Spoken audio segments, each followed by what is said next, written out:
এই মেয়েটা দুর্দান্ত এক মাস্টার প্ল্যান করে তার স্বামীর হাত থেকে পালিয়ে যায়, কারণ তার স্বামী এক চরম লেভেলের সাইকো। সে মেয়েটাকে প্রতি রাতেই ধর্ষণ করে, এমনকি কোনো কারণ ছাড়াই মারধরও করে। প্রথমে মেয়েটা সব কিছুই সহ্য করে নিলেও একটা সময়ে সেই নরকের জীবন থেকে নিস্তার পাওয়ার জন্য সমুদ্রে ঝাঁপ দেয়। আর এরপর থেকেই গল্পের টুইস্ট রিভিল হতে শুরু করে।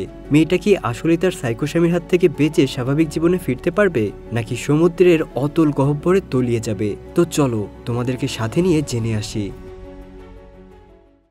তো গল্পের শুরুতেই আমরা লোরা নামের একটা মেয়েকে দেখতে পাই, যে তার হাজবেন্ড মার্টিনের সাথে একটা বিচে ঘুরতে এসেছে। তাদের দুজনকে দেখে মনে হয় তারা অনেক হ্যাপি কাপল, কিন্তু এমনটা কিন্তু বাস্তবে নয়। তার হাজবেন্ডের এমন সুন্দর এবং ইনোসেন্ট চেহারার পিছনে এক ভয়ঙ্কর রাক্ষস লুকিয়ে আছে, যা তোমরা একটু পরেই দেখতে পারবা। তাদের বাড়িটা সেই বিচের পাশে ছিল। সেই রাতে তারা দুইজন একটা পার্টিতে যাচ্ছিল। লোরা একটা হোয়াইট কালারের ড্রেস পরে। তখন মার্টিন বলে, আমি ভেবেছিলাম আজ তুমি ব্ল্যাক কালারের ড্রেসই পরবে। তো পার্টিতে লোরা তার হাজবেন্ডের কথা শুনে ব্ল্যাক কালারের ড্রেস পরে যায়, যেটা কিনা মার্টিনের পছন্দ ছিল। পার্টিতে লোরা তার কিছু ফ্রেন্ডদের সাথে কথা বলছিল। মার্টিন তাকে ইশারা করে ডেকে নেয়। তখন লোরা বলে, পার্টিতে সবার মধ্যে আমি কি সামাজিক ছিলাম? মার্টিন বলে, হ্যাঁ ঠিকই ছিলে। তারপর তারা বাড়ি ফিরে আসে আর দুজনেই ইন্টিমেট হয়। পরদিন সকালে লোরা যখন ব্রেকফাস্ট করছিল, তখন মার্টিন তাকে ওয়াশরুমে ডেকে নিয়ে যায়। আসলে সেখানকার হ্যান্ড টাওয়েলগুলো ঠিক পজিশনে ছিল না, এজন্য লোরা তার কাছে ক্ষমা চায়। তখন মার্টিন বলে, এমনটা যেন আর কখনো না হয়। আসলে মার্টিন এমন একজন লোক, তার সামনে সবসময় সবকিছুই ফিটফাট থাকা চাই, সবকিছুই ওয়েল অ্যারেঞ্জ, ওয়েল মেনটেন রাখতে সে পছন্দ করে। লোরা কি চায় বা কি পছন্দ করে এইসবে তার কোনো আগ্রহই ছিল না। এরপর মার্টিন সমুদ্রের পাড়ে যায়, যেখানে তার এক প্রতিবেশী তার বোটে কাজ করছিল। গল্প করতে করতে সে মার্টিনকে বলে, আপনার বাড়িটা খুবই সুন্দর, ব্যালকনিতে আজকে আপনার ওয়াইফকে দেখলাম, সেও অনেক সুন্দর। এরপর সে মার্টিন এবং তার ওয়াইফকে আজ রাতে তার বোটে ঘোরার জন্য আমন্ত্রণ জানায়। মার্টিন ওই প্রতিবেশীর কথায় রাজি হয়ে যায়। এরপর হাসি মুখে বাড়ি ফিরে আসে, কিন্তু বাড়ি এসে সে লোরাকে খুবই বাজেভাবে মারপিট করতে শুরু করে। মনে হচ্ছিল যেন এক মুহূর্তেই তার মধ্যে ভয়ঙ্কর কোনো রাক্ষস চলে এসেছে। মার্টিন সন্দেহ করছিল তার ওয়াইফের সাথে ওই প্রতিবেশীর কোনো অ্যাফেয়ার চলছে, আর এজন্যই সে ওই প্রতিবেশীর বোটে ঘোরার জন্য রাজি হয়ে যায়। আসলে মার্টিন লোরাকে খুবই সন্দেহ করত। সে সব সময় লোরাকে নিজের নিয়ন্ত্রণে রাখতে চায়, আর এই কারণেই লোরা যদি সামান্য কিছু ভুল করত, তার জন্য লোরাকে অনেক মার খেতে হতো। এমন একজন সাইকোর সাথে থেকে লোরা দিন দিন ডিপ্রেশনে চলে যাচ্ছিল। সে কিছু বুঝে উঠতে পারছিল না যে তার এখন কি করা উচিত। তার লাইফে সে একদমই হ্যাপি ছিল না। আসলে মার্টিন এমন একজন সাইকো ছিল যে সে যা মনে করত তাই করত। তার মধ্যে ভালোবাসার মানে হচ্ছে দামি দামি গিফট দেওয়া আর ইন্টিমেট হওয়া। ওই দিন মার্টিন লোরাকে বেদম মারপিট করে অফিস চলে যায়। এরপর লোরা বিচে এসে বেশ কিছুক্ষণ একা একা দাঁড়িয়ে থাকে। সে প্রচণ্ড দুঃখী ছিল। তবে সেখান থেকে চলে আসার সময় লোরা ওই বিচের ল্যাম্পপোস্টের লাইটগুলো ভেঙে ফেলে, কিন্তু সে লাইটগুলো কেন ভাঙছিল এটা তো আমরা একটু পরে জানতে পারবো। তো ওই দিন অফিস থেকে বাড়ি আসার সময় মার্টিন লোরার জন্য একতোড়া ফুল এবং একটা ড্রেস নিয়ে আসে। সে লোরাকে ড্রেসটা পরিয়ে দেয় এবং তারপর সে নিজের হাতেই আবার তার ড্রেস খুলে লোরার সাথে ইন্টিমেট হয়। কিন্তু সে নিজের এমন ব্যবহারের জন্য লোরার কাছে একবারের জন্য সরি বলে না। লোরার এমন জীবন একদমই পছন্দ নয়, তবু তাকে বাধ্য হয়ে সবকিছুই সহ্য করতে হয়। তো এরপর মার্টিন বলে, আজ আমরা আমাদের প্রতিবেশীর সাথে সমুদ্রে ঘুরতে যাব। কিন্তু লোরা তার সাথে যেতে চায় না, কেননা সে সাঁতার জানে না। কিন্তু মার্টিন বলে, এসব নিয়ে তোমার চিন্তা করতে হবে না, কেননা আজ সমুদ্র অনেক শান্ত হয়ে আছে। তো এইসব বলে সে জোর করে লোরাকে তার সাথে নিয়ে যায়, আর এরপর তার ওই প্রতিবেশীর সাথে বোটে ঘুরে সমুদ্রে ভ্রমণে বের হয়। কিন্তু হঠাৎ করে সমুদ্রে ভয়ঙ্কর তুফান শুরু হয়ে যায়। এতে মার্টিন এবং ওই প্রতিবেশী অনেক চেষ্টা করেও বোটটাকে নিয়ন্ত্রণে রাখতে পারে না, আর একসময় মার্টিন পানিতে পড়ে যায়। তখন ওই প্রতিবেশী মার্টিনকে বোটে তোলে। এরপর মার্টিন বোটে তাকিয়ে দেখে লোরা বোটে নেই, তার মানে লোরা পানিতে তলিয়ে গেছে। কিন্তু সে তো সাঁতার কাটতে জানে না। তো এরপর মার্টিন কোস্টগার্ডকে সাথে নিয়ে লোরাকে অনেক খুঁজতে থাকে, কিন্তু লোরাকে আর কোথাও খুঁজে পাওয়া যায় না। শুধুমাত্র লোরার লাইফ জ্যাকেটটাই পাওয়া যায়। মার্টিন বুঝতে পারে লোরা আর বেঁচে নেই, সে সমুদ্রের অতল গহ্বরে ডুবে মারা গেছে। এতে মার্টিন খুবই দুঃখ পায়, কারণ লোরা বোটে চড়তে চায়নি, সেই লোরাকে জোর করে নিয়ে এসেছিল। তাই লোরার মৃত্যুর জন্য মার্টিন নিজেকেই দায়ী করতে থাকে। পরদিন সকালে মার্টিন লোরার ফিউনারেল অনুষ্ঠানের আয়োজন করে, কিন্তু এখনও সে বিশ্বাস করতে পারে না যে লোরা আর বেঁচে নেই। অন্যদিকে আমরা দেখতে পাই লোরা এখনও কিন্তু মারা যায়নি, সে বেঁচে আছে। আসলে লোরা আগে সুইমিং করতে না জানলেও সে মার্টিনকে না জানিয়ে সুইমিং করতে শিখেছে। তো সেই রাতে লোরা বোট থেকে যখন পড়ে গিয়েছিল আর সেই প্রতিবেশী যখন মার্টিনকে টেনে তুলছিল, তখনই সুযোগ বুঝে লোরা পানিতে ঝাঁপ দেয়। তারপর সাঁতার কেটে বিচে চলে আসে। এর আগে আমরা লোরাকে বিচের সামনে লাইটগুলো ভাঙতে দেখেছিলাম। আসলে সে এজন্যই করেছিল যাতে সমুদ্র থেকে সে বুঝতে পারে তার বাড়ি কোন দিকে এরপর মার্টিন যখন কোস্টগার্ডকে নিয়ে লোরাকে সমুদ্রে খুঁজে বেড়াচ্ছিল সেই সুযোগে লোরা তার বাড়িতে চলে আসে, যেখানে সে আগে থেকে কিছু কাপড় ও টাকা সরিয়ে রেখেছিল। তারপর সে তাড়াতাড়ি করে তার লুক চেঞ্জ করে নেয় যাতে করে কেউ তাকে চিনতে না পারে। এরপর সে তার ওয়েডিং রিং কমোডের মধ্যে ফেলে সেটা ফ্ল্যাশ করে সেখান থেকে দ্রুত বেরিয়ে পড়ে। আসলে লোরা অনেকদিন থেকে এখান থেকে পালিয়ে যাওয়ার প্ল্যান করছে, কিন্তু সে সুযোগ পাচ্ছিল না, কারণ লোরা জানে সে যদি মার্টিনকে না বলে পালিয়ে যায় তাহলে মার্টিন তাকে যে কোনোভাবেই খুঁজে বের করে ফেলবে। আর এই জন্য সে মরার নাটক করেছে, যার জন্য মার্টিনও বিশ্বাস করে নিয়েছে যে লোরা আর বেঁচে নেই। তাই তার লোরাকে খুঁজে বের করার কোনো প্রশ্নই আসে না। তো এরপর লোরা মার্টিনের থেকে পালিয়ে অনেক দূরের একটা শহরে চলে আসে। সেখানে সে একটা বাড়ি ভাড়া নেয় আর কিছুদিনের মধ্যেই সে একটা জবও পেয়ে যায়। এরপর সে তার নাম লোরা থেকে পরিবর্তন করে সারা রেখে দেয়। এখানে লোরা খুবই খুশি ছিল, কেননা ফাইনালি সে ওই সাইকোর কাছ থেকে মুক্তি পেয়েছে। এখানে তার একজন প্রতিবেশী ছিল যার নাম হলো বেন। বেন খুবই ফানি টাইপের একজন মানুষ। একদিন রাতে লোরা বেনের গাছ থেকে লুকিয়ে লুকিয়ে কিছু আপেল পাড়ে, কিন্তু ঠিক তখনই সেখানে বেন চলে আসলে লোরা তাকে সরি বলে আর আপেলগুলো সেখানে রেখেই চলে আসে। কিন্তু এটাতে বেনের খুবই খারাপ লাগে, তাই সে আবার আপেলগুলো কুড়িয়ে লোরার বাড়িতে দিতে চলে আসে। আর এখানে তাদের দুজনের মধ্যে ভালো একটা বন্ধুত্ব হয়ে যায়। বেন তাকে জানায় সে এখানকার একটা কলেজের ড্রামা টিচার। অন্যদিকে আমরা দেখতে পাই একদিন মার্টিনের ফোনে একটা মেয়ের কল আসে। ওই মেয়েটা লোরার বান্ধবী ছিল। লোরার সে একসাথে সুইমিং প্র্যাকটিস করত। লোরার মৃত্যুর খবর শুনে সে মার্টিনকে ফোন দেয়। তখন মার্টিনের মনে হয় ওই মেয়েটা হয়তো রং নাম্বারে কল করেছে, কারণ লোরা তো সুইমিং করতে জানতো না।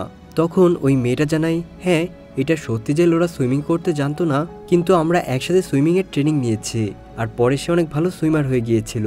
এইসব শুনে মার্টিনের সন্দেহ হয়, তাই সে বাড়িতে এসে লোরার জিনিসপত্র সার্চ করতে থাকে যাতে সে কোনো প্রমাণ খুঁজে পায়। কিন্তু হঠাৎ করে তার হাত কেটে যায়, যার ফলে অনেক ব্লিডিং হতে শুরু করে। মার্টিন ব্লাড পরিষ্কার করতে করতে ওয়াশরুমে আসলে কমোডের মধ্যে সে লোরার ওয়েডিং রিং দেখতে পায়। তখন মার্টিন পরিষ্কার বোঝা যায় লোরা মরেনি, বরং সে বেঁচে আছে এবং সে তাকে ধোকা দিয়ে পালিয়ে গিয়েছে। এসব বুঝতে পেরে মার্টিন রাগে একদম পাগলের মতো হয়ে যায়। পরদিন সকাল হতে না হতেই মার্টিন সেই বৃদ্ধাশ্রমে চলে যায়, যেখানে কিনা লোরার মা থাকে। তো এরপর সে বৃদ্ধাশ্রমের ইনচার্জের কাছে লোরার মায়ের সাথে কথা বলতে চাইলে ইনচার্জ বলে লোরার মা এখন আর এখানে থাকে না, গত 6 মাস আগে লোরা নিজে এসে তার মাকে ডিসচার্জ করে নিয়ে গিয়েছে। এইসব শুনে মার্টিনের আর বুঝতে বাকি থাকে না যে লোরা পালিয়ে যাওয়ার প্ল্যানিং অনেক আগে থেকেই করছিল। এদিকে লোরার বেনের মধ্যে ধীরে ধীরে অনেক ভালো একটা বন্ধুত্ব হয়ে যায়। তবে একদিন বেন তাকে প্রপোজ করে দেয়, কিন্তু লোরা নতুন করে আর কোনো রিলেশনশিপে যেতে চাচ্ছিল না, তাই সে বেনকে মানা করে দেয়। তবে তাদের ফ্রেন্ডশিপ আগের মতোই থেকে যায়। একদিন ডান্স করতে করতে তারা দুইজন একে অপরের অনেক কাছে চলে আসে। বেন লোরার সাথে ইন্টিমেট হতে চায়, কিন্তু হঠাৎ করেই লোরার পাস্ট লাইফের কথা মনে পড়ে যাওয়ায় সে তাকে থামিয়ে দেয়। তখন বেন তাকে কারণ জিজ্ঞাসা করলে লোরা তার পাস্ট লাইফ সম্পর্কে বেনকে কিছুই বলে না।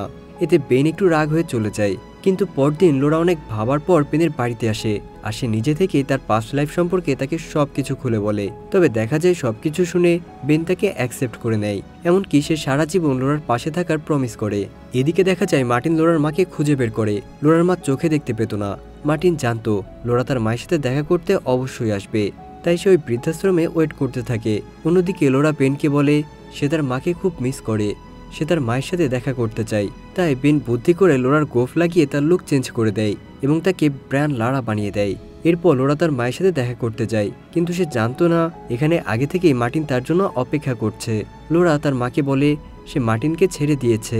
এরপর সে মার্টিনের ব্যাপারে সবকিছুই তার মাকে খুলে বলে। লোরা বলে সে এখন একটা নতুন বন্ধু খুঁজে পেয়েছে, যে কিনা এখানকার একটা কলেজের ড্রামা টিচার। অন্যদিকে দেখা যায় মার্টিন সেখানকার এক স্টাফের সাথে কথা বলছিল। মার্টিন তাকে বলে লোরা হলো তার ছোট বোন, যে বাড়ি থেকে পালিয়ে গিয়ে অন্য কাউকে বিয়ে করেছে।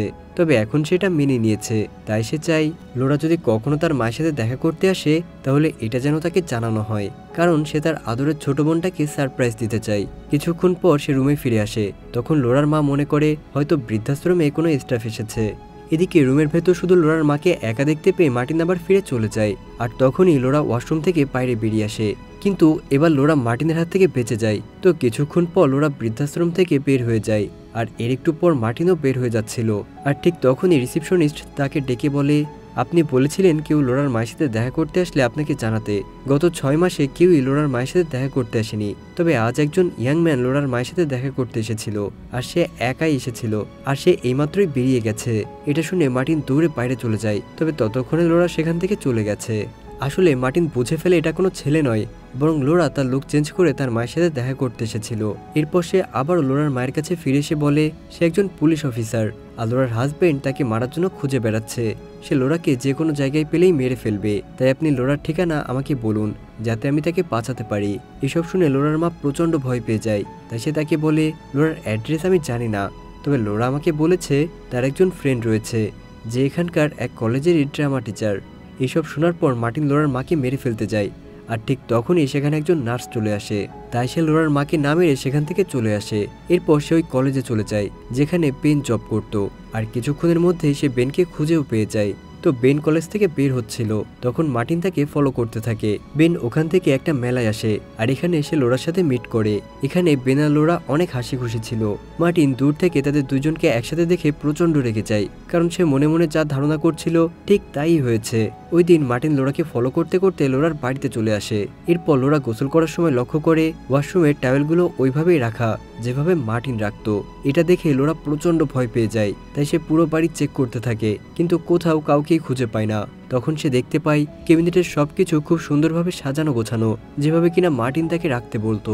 আর এসব দেখে লোরা আরো ভয় পেয়ে যায়, কারণ সে বুঝে গিয়েছিল সাইকোলাভার মার্টিন এখন তার আশেপাশে আছে। তাই লোরা ভয়ে বাড়ি থেকে দৌড়ে বের হতে চায়, কিন্তু তখনই তার পেছন থেকে মার্টিন এসে তাকে সারপ্রাইজ দেয়। মার্টিন লোরাকে কংগ্রাচুলেশন জানায় তাকে এতদিন ধোকা দিয়ে বোকা বানিয়ে রাখার জন্য। আর ঠিক তখনই দরজায় বেন নক করে। মার্টিন বলে, তুমি তাকে চলে যেতে বলো, যদি তুমি আমার কথা ওকে বলো তাহলে আমি তোমাকে গুলি করে দেব। তাই লোরা বাধ্য হয়ে দরজা খুলে বেনকে বলে, আজ আমি অনেক টায়ার্ড, তাই এখন ঘুমাতে যাব, সকালে তোমার সাথে কথা হবে। এটা বলে সে দরজা বন্ধ করে দেয়, কিন্তু বেন তাকে দেখে বুঝে ফেলে সে মহা বিপদে পড়েছে। তাই হঠাৎ করেই বেন দরজা ভেঙে মার্টিনের উপর ঝাঁপিয়ে পড়ে, কিন্তু মার্টিন খুবই শক্তিশালী ছিল, তাই সে বেনকে খুব মারধর করে, যার ফলে বেন অজ্ঞান হয়ে যায়। এরপর সাইকো মার্টিন লোরার সাথে জোর করে ডান্স করতে থাকে এবং তাকে তার ওয়েডিং রিংটাও ফিরিয়ে দেয়। সে লোরাকে আবারও ফিরে পেতে চায় যাতে সে আবারও তাকে মারধর করতে পারে, কিন্তু হঠাৎ করে লোরা তাকে আঘাত করে বসে, যার ফলে তার বন্দুক তার হাত থেকে পড়ে যায়। লোরা বন্দুকটা তুলে তাকে গান পয়েন্টে নেয় এবং সেখান থেকে চলে যেতে বলে, কিন্তু মার্টিন যেতে রাজি হচ্ছিল না। সে বলে, তোমার সামনেই ফোন পড়ে আছে, তুমি চাইলেই পুলিশকে ফোন করতে পারো, কিন্তু পুলিশও তোমার থেকে আমাকে আলাদা করতে পারবে না। লোরা তখন সেই ফোন তুলে পুলিশকে ফোন করে এবং বলে, আমার রুমে এক অপরিচিত ব্যক্তি হামলা করেছে, আত্মরক্ষার জন্য আমি তার গান দিয়ে তাকেই শুট করে দিয়েছি, যার ফলে সে মারা গিয়েছে, আপনারা দ্রুত আসুন। এটা বলে লোরা মার্টিনকে লাগাতার গুলি করতে থাকে, যার ফলে মার্টিন সেখানেই মারা যায়। লোরা দৌড়ে বেনের কাছে যায় এবং তাকে জড়িয়ে ধরে। এরপর তারা পুলিশ আসার জন্য ওয়েট করতে থাকে। আর এমনই একটা দৃশ্যের মধ্য দিয়ে গল্পটা এখানে শেষ হয়ে যায়। ভালোবাসা আসলেই অনেক সুন্দর, কিন্তু যে আপনাকে ভালোবাসে সে যদি একজন সাইকোলাভার হয় তাহলে আপনার জীবন পৃথিবীতে থেকেও নরকের মতো হয়ে যাবে। তো আল্লাহ হাফেজ বন্ধুরা, দেখা হবে পরবর্তী কোনো ভিডিওতে।